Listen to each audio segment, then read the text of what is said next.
Hi guys, welcome back to the channel, and this is the next part of my review of the new Tyranid Codex.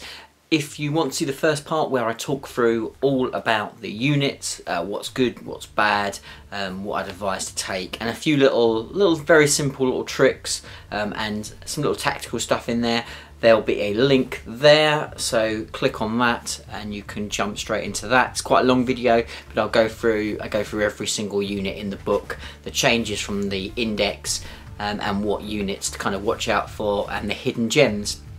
In this video in particular, I'm going to look at the adaptations and the different ways that the different Hive fleets really factor into your tactics.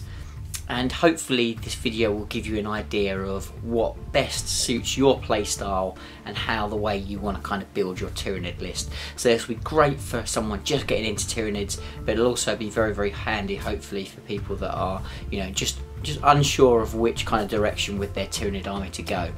So that's this video. In the next video, which you'll be able to see, and there'll be another link there, and that video I'm going to go and talk through all the stratagems. I'm going to talk through the warlord traits, and I'm going to talk through the psychic powers. So if you're interested in that, click the link and jump over and watch that. But anyway guys, let's dive straight in and talk about these Hive fleets. So the Hive fleets that we've got is we have behemoth, we have kraken, we have leviathan, we have gorgon, we have jormungandr, we have hydra, and we have kronos. So they're all the Hive fleets that have special rules and special Hive fleet adaptations. So what you have to do is you have to decide what way you want to go.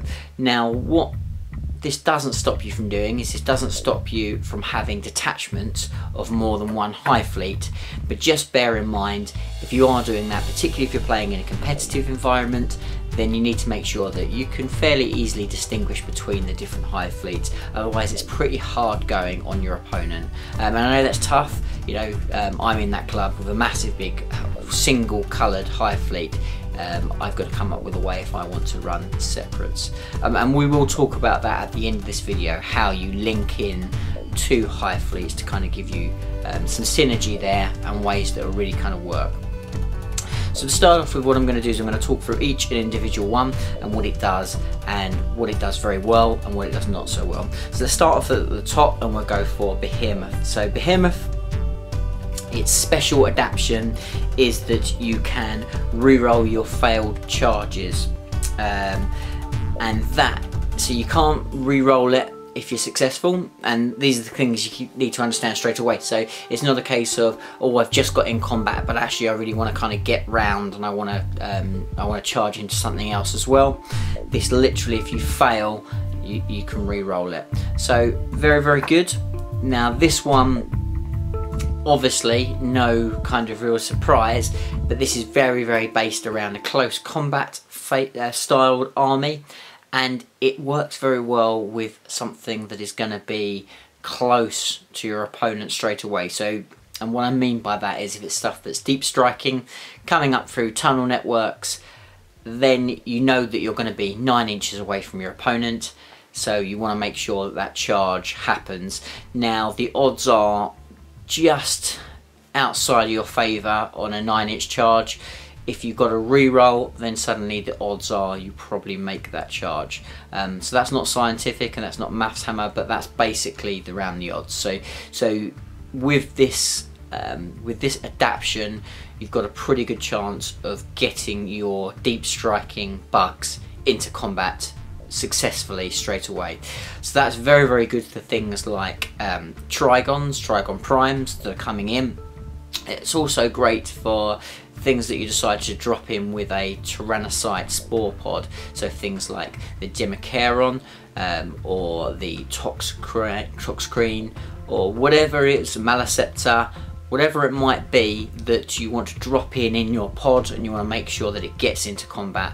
Maybe it's Carnifexes coming in, whatever it might be, if you just want to make sure that your odds are a lot better at getting into combat, that's the way to go.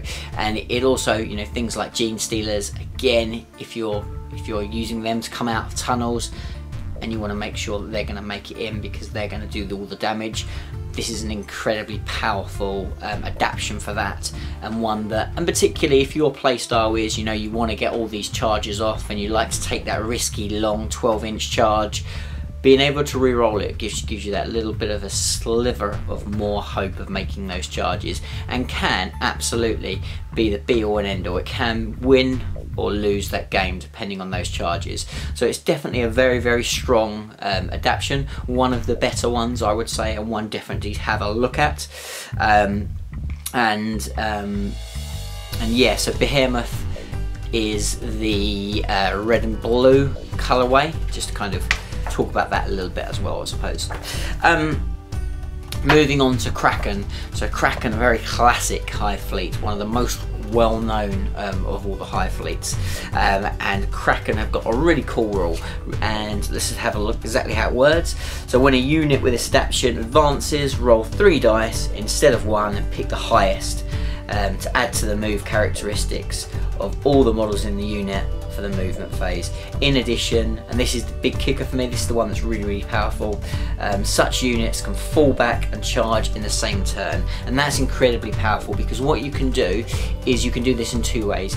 Either if you've got stuff that is very resilient, you can plough that into combat, potentially stop somebody from shooting or doing whatever, or really kind of doing much damage in their turn, even if you're not necessarily going to really deliver the hammer punch. But then in your turn you can then break back and then charge something else, and you know, you can have a lot of fun with that because you can keep engaging other units and either be an irritation or really tactically really stop them from moving around. And potentially, you know, even again, like you go, someone charges you and actually you're in a bit of trouble, but you see a target close by, and that target, you know, you can take on. Great way, you know, you come out of one combat, charge into the other one where you know you're going to do the business, and it's a great one because it messes with your opponent's head. So kraken's a really fantastic one for that, because it's you're constantly kind of like your opponent's having to second guess because you've got such a variety of your movement. On top of that, as I read out, the fact that it is much more reliable, that your advances are going to be much quicker. This is an incredibly quick Hive fleet. So if you want to, with this one, maybe you don't necessarily want to go for you know, these massive alpha strike charges, but you want to apply the pressure really, really quickly to your opponent. This is a great way of doing that, because using fast units and really making sure that you're maximising on your advance means that you're going to be very, very quickly taking ball control, and ball control is very, very important and will become even more important as we go into a new era of chapter approved. So I think kraken is an incredibly strong adaptation, really, really powerful, and definitely one to look at, and I think a lot of fun as well. So definitely one to consider as Hive fleet kraken. Leviathan. Now Leviathan, again, one of the most well-known Hive fleets, very classic purple and white colourway, very, very cool, probably have the most awesome fluff, and are the most current, I suppose, as well, because they're really, well, they've made making strides into the galaxy and really kind of causing grief. They pretty much wiped out a massive amount of Blood Angels and are now all over the Imperium, where they've been scattered by the Warp Storm. So we're going to see a lot more of Leviathan, very, very cool Hive fleet. And Leviathan, they're kind of known to be able to adapt and evolve, and that's the same for all Hive fleets, but they've tried to do something a little bit with Leviathan. And Leviathan, because they're kind of all singing, all dancing, they very much have an adaptation that suits everything, rather than necessarily specifying and focusing on one part of their game, which in that way is really, really strong. Whether it's strong as some of the others, we'll talk about that, but let's jump in and find out what that rule is. So with Leviathan, basically they have a well, let me read it out to you guys. So roll a d6 each time a unit with this adaptation loses a wound whilst it's within 6 inches of a friendly synapse unit from the same Hive fleet, on a 6, the damage is ignored, and the unit does not lose a wound. Ignore this adaptation on a unit that is currently affected by the catalyst psychic power. When that's a bit of a kicker, because you know this is a 6-up save, it's not hugely powerful. Why that's not allowed to be stacked with a 5-up save as well for one unit that you have to get the psychic power off. I think that's a bit harsh, to be honest. I don't think that it would make things overly broken or powered. So a little bit of frustration from me. But yeah, it's not bad. The reality is, particularly on your little bugs, rolling handfuls of dice, potentially you're going to get a few 6s that will pay off and might well stick. And you never know, even on a big bug, you might find, you know, you roll that dice and that one wound is the wound that you need him to survive, and that might well then allow him then to swing back and do that vital killing blow on something else. So it's not to be underestimated at all. But is it as powerful as some of these other ones? Particularly, you know, is it as powerful as the last 2 we spoke about? I would say probably not. But what it does do is it does give you the flexibility, as it doesn't pin you into any particular way of playing. It gives you full ability to be able to play your NIDs in however way you want. And you might well want to kind of like split them. Some shooting, some assault, and this doesn't pin you into and focus you down any route, which is quite nice, because it just gives you an army round buff that will actually be very useful. So it's not to be underestimated, and it's quite a nice one. I would say this one, if you're just picking up Tyranids, it's a very good beginner Hive fleet adaptation, because it's a pretty no-brainer. You know, you've just got that standard 6-up save on everything. Well, it's not on everything, you've got to be in Synapse, but it's pretty much on everything. Synapse is such easily accessible now that it's not a big deal, so to have that's really cool, and I think that's a great one to show. If you're just getting into Tyranids, I think, you know, give yourself a couple of games with Leviathan. You haven't got to worry about all the other little hidden tricks with these other ones. The Leviathan one gives you a nice solid little thing there. So moving on to Gorgon, one of the lesser known Hive fleets, but still some fluff in there. So Gorgon, you can re-roll wound rolls of 1 in the fight phase using this adaptation. Now, what I would say about this is this very much is a this is a big bug Hive fleet, yeah. And the reason why that is because, you know, some of those big bugs, when you get that killer kind of that killer wounds, you know, you're the Swarm Lord, and actually you know, you're maybe wounding on 2s or wounding on 3s, missing those 1s is absolutely vital, and I think personally that's where it really comes into its own, because, you know, with the smaller bugs that aren't hitting so well, you probably want the being able to re-roll hits, and we'll come on to kind of things like that in a minute, but the big thing with big bugs is you really want those hits to convert nicely. They probably will be hitting on 2s or 3s, but actually you want to make sure those wounds really stick, so you can get those multi-damage rolls and do the damage. So I think that this is a Hive fleet that really does play quite nicely into a big bug, a kind of Nidzilla type list. I think this works very well in. I mean, again, there's reasons why it would work well for other builds, and there's nothing to be sneered at. The fact that you can, you know, that you can get that re-roll to wounds. You know, things like Gene Stealers will be very good with this. They hit very effectively anyway. Maybe it's the wound that you're struggling with. For instance, if they're Gene Stealers attacking big targets, so if your friends are always playing Knights or playing a lot of toughness 8, Land Raiders and things like that, and actually your Gene Stealers are kind of running in, they're struggling to do the damage because they're needing, you know, the 5s and 6s to be able to do any real damage back. Being able to re-roll those wounds is going to give them a lot more of a chance, because you know that most of the hits are going to get through. So for anything that hits really well, and I suppose that's ultimately what it's down to, if things hit particularly well, then re-rolling those wound rolls is very effective. So I think, again, it's not bad. I don't see it necessarily as the one you want to pick, and just looking at a colour scheme, Gorgon do have a lovely colour scheme. They have a kind of bone carapace with a green skin. It's a lovely colourway, and painted well, it can look a really effective army. So that's That's Gorgon, and that's kind of how they work. I would say if you like playing Nidzilla, I think this is potentially one to look at, but I think maybe it's not the strongest. We'll go on to the next one. The next one is one of my favourites, and this is the jormungandr. And I think that's how you pronounce it, probably not, but that's the way I'm going to stick with it. So if you don't like it, tough luck. Right, so jormungandr, what does it do? So a unit with this adaptation, other than units that can fly, that's quite key, always has the benefit of cover for the purposes of shooting attacks. If the unit advances or charges, however, it loses that benefit of this adaptation until the start of your next movement phase. Okay, so much more of a tricky tactical Hive fleet, this one. So basically what it does, the nice thing that it gives you is it gives +1 to your save basically throughout the whole of your army unless it flies and it hasn't charged or advanced.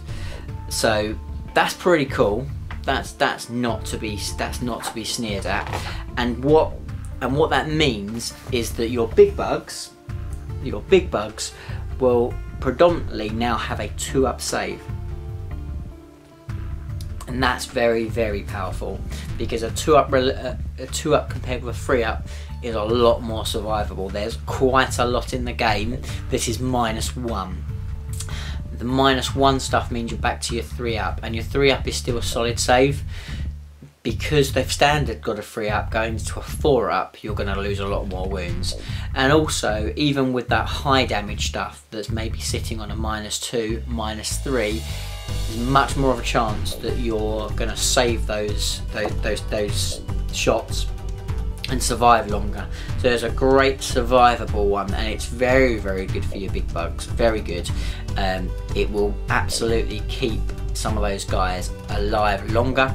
So if you've got things like Trigon Primes that are potentially tunneling creatures anyway that you are going to be using with this Hive fleet, then it's a very, very good one, because when they come up and they are going to take quite a lot of flak, they are now going to be on a 2-up save, which is really, really good. There's lots of other cool stuff with jormungandr, which I will talk about in the next video, because I think, again, there's a lot of kind of funny things that you can do with these guys. But just having that as a standard +1 to your save is very, very good. And actually, there's a pretty strong argument to say that actually if you wanted to play a very kind of vanilla fits-all type of army, then I would say that actually +1 to your save is going to be better more often than not than the Leviathan having a 6-up save on top, because you're just going to avoid a lot of that damage coming through in the first place. So I think this one's very, very powerful. I would say this is up there. This is probably one of the top 3 of these, and at the end of this video I'll give you my top 3, but it is only my opinion. So that's jormungandr. We're going to Hydra. Oh, by the way, and jormungandr, just to kind of give you an idea again of colourways, they have like a bone carapace with a very dark grey kind of body, and red sort of talons and detail. So another pretty cool colourway. So we're going to Hydra, and while I'm talking about colours, Hydra have a black carapace and a kind of purpley mauvey coloured skin. A really striking colourway. Do like that a lot, actually. A really, really nice kind of colour. So Hydra, what do Hydra do? So Hydra, you can re-roll hits in the fight phase for units with this adaptation that target units containing fewer models than their own. So it probably doesn't take a rocket scientist to work out what Hydra is based around. So, and actually, let's going back to the kind of the whole Hydra, if you like. Hydra is kind of like a big octopus thing, and it is many legs, and Hydra is many gaunts, many bugs, many little bugs, and that's exactly what it is. So Hydra really does focus on having lots of little guys, real swarms and swarms and swarms. And again, there's tricks later on, and there's tricks with all of these Hive fleets. There's tricks later on that really kind of feature and help that, and they'll be in the other video. But that's pretty strong for things like gene stealers that are focusing on elite units. For things like termagants and jormungandrs, that's very, very powerful, very, very powerful. To re-roll all your hits when you've got lots and lots of dice that you're rolling is great, is really powerful and really strong. The fact that it's only your small bugs, and the fact that you've got to be, well, it's not your only small bugs, but you've got to be outnumbering them, so the chances are it's probably your medium to small bugs. It's very unlikely to be big bugs because they're not generally going to be in a unit of more than one.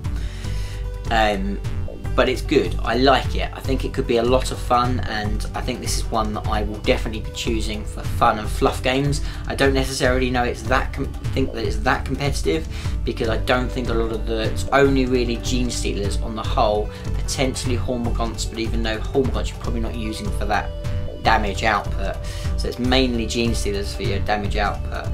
Because the majority of the other stuff, you're not really fussed about it being in combat. It's probably just a wall of chaff to stop things getting to your decent stuff, or it's stuff to tie up vehicle, to tie up strong units, and kind of take objectives, not necessarily to get stuck in. And this one's all about getting stuck in and really doing damage. So I think for a fun game, for a very thematic, fluffy swarm list, Hydra is going to be great fun. I'd be really interested to know whether anyone's made Hydra work as a really competitive build, because I've been looking at a few things in there that I'm quite interested in, that we'll talk more when we get into the stratagems and the warlord traits in the next video. And Hydra, as we said, we've spoken about Hydra, so let's talk about the last Hive fleet, and I think I might have saved the best to last. And that is Hive Fleet Kronos. So Kronos are extremely different from the other Hive fleets, and the reason why they're very different is pretty much all the other Hive fleets very much base around combat and around pace. You know, even jormungandr, with it being a very kind of tunnel based, it is resiliencies in there, and the same with leviathan, but they're probably, you know, I suppose you could argue that those two are just around resiliency, and then behemoth and gorgon and hydra are around assault. Well, Kronos is the odd one out, so Kronos doesn't have any other Hive fleet that works in the same way as it, and that is a shooting Hive fleet. So Kronos, their adaptation is you can re-roll rolls, hit rolls of 1 for units with this adaptation in the shooting phase if they did not move in the preceding movement phase. And this is crazy powerful straight out of the bag. I'm going to let you know, guys, you've probably worked it out anyway, but basically there's so much incredibly powerful shooting in this book, it is mental. Some of your key units, just being able to reroll those ones is making them so much more effective. We're looking at things like Hive Guard, we're looking at things like Exocrines, we're looking at things like Tyrannifexes, but even some of the smaller bugs, you know, potentially, you know, you've got a wall of gaunts that someone's going to charge into, you know, if they don't make that charge, suddenly that hitting on 4s but now re-rolling 1s means you're going to get an awful lot of more hits through, and there's some juicy stuff in this book to make that even more effective. So it's not to be sneered at even on small bugs, but this is mentally powerful, immensely powerful. And on top of that, Kronos not only are the shooting Hive fleet, they are the crazy anti-psyker Hive fleet. But again, that's something for you to look forward to the next video, because we'll talk a lot more about that. So that's all your Hive fleets. Oh, and Kronos have got a red carapace, but a kind of very dark browny skin. So they're a little bit like kraken, but a lot darker skin. So they're the Hive fleets. We're talking about them all in a little bit of detail. Hopefully that's been useful and you've kind of started to think about how you want to build your army around that kind of play style, and that's the most important thing. Overall, you want to build an army that plays the way you like to play, that feels right in your gaming group or in your environment. That's the most important thing. Don't necessarily go to the one that you think is the most powerful unless you're that type of gamer. And if you're that type of gamer, that's cool. But in my mind, there are 3 Hive fleets that stand out, with one potentially just wavering a little bit on the back burner. And for me, the 3 most powerful Hive fleets, in my opinion, and this is only my opinion, and I'd love to hear what your thoughts are, I believe the most powerful is Kronos, and a lot of that, the detail of it, is still to come in the next video. But that rerolling one's shooting is so incredibly powerful. 40k is still a shooting game, and having that ability is amazing. Second for me is jormungandr. I think that +1 to the armor save, basically because of the cover, is mentally powerful and will win you a lot of games on its own. And when you add in their other tricks, they are really a really great army with a lot of flexibility and a lot of surprises and a lot of tricks. I think they're not necessarily the easiest one to play of them, but definitely in my mind get the second most powerful. And third goes to kraken, and kraken just because that ability to really fool your opponent, to be so quick and to be able to dart in and out of combat so effectively. I think that absolutely, you know, for me is one to watch, and kraken really good. And the one, as I said, the kind of one that's almost gets in there is the behemoth. So that re-rolling charges is not something to be sneered at. So that, I think, just misses out, but because it doesn't have that real power that the kraken one has to be able to then really synergize with all the rest of your army and play a lot of tricks that ultimately will make your army so effective and very difficult to deal with. So that's all the Hive fleets. That's what I think. As said, I'd love to hear what you think, but before I go, I just want to talk a little bit about linking Hive fleets. And this won't be to everybody's favour because it's a little bit anti-fluff, because it wouldn't really work, but it's important to understand if you want to build a very competitive Tyranid list, and you know when you're watching my videos that I will always lean to that style of play, so I'm going to talk to you a little bit about that. And what I would do with that is, if you want to link these, just think about exactly what I've spoken about, what elements of the game you want to bring to the table. And for me, even if you decide that you love one of the others, so you love Hydra, you love Kraken, you love Behemoth, whatever it might be, if you have Kronos in there, Kronos will give you that reliability of shooting, and you can put all your bugs for shooting in one detachment and have them as Kronos. They will also have the anti-psycho stuff in there as well that we'll talk about in later videos, but that is incredibly powerful, really solid. And then that means you can then go with one of the other Hive fleets for your rest of your detachment, doing fun stuff in assault or resiliency or whatever it might be. Jormungandr is the other one that works very well. So again, depending on how you've got, you might be zipping around the table doing your own thing. Jormungandr will give you the ability to give you some resilience on your backfield, but also with the way that its tunnels work, it also gives you the mobility and it gives you alpha strike possibilities there as well. So those for me are the 2 that work really well as your kind of add-ons. They synergize quite nicely with all of the others and give you something extra, and give you something that's either giving you extra resiliency or extra reliability, depending on what way you want to go. Other than that, you can pretty much bolt the other ones onto these. So they're the 2 that I would suspect to see more often than not in there, either people using the Kronos particularly for anti-psycho, but also for much more reliable shooting base, and then Jormungandr for that alpha strike potential ability. So that's the Hive fleets. Hopefully this video has been of use to you. If you have enjoyed it, please do like, comment. I'd love to hear your opinions, your views, your advice, things you like, things you don't like, and if you haven't already, please do subscribe, and I'll see you in the next video. Bye for now.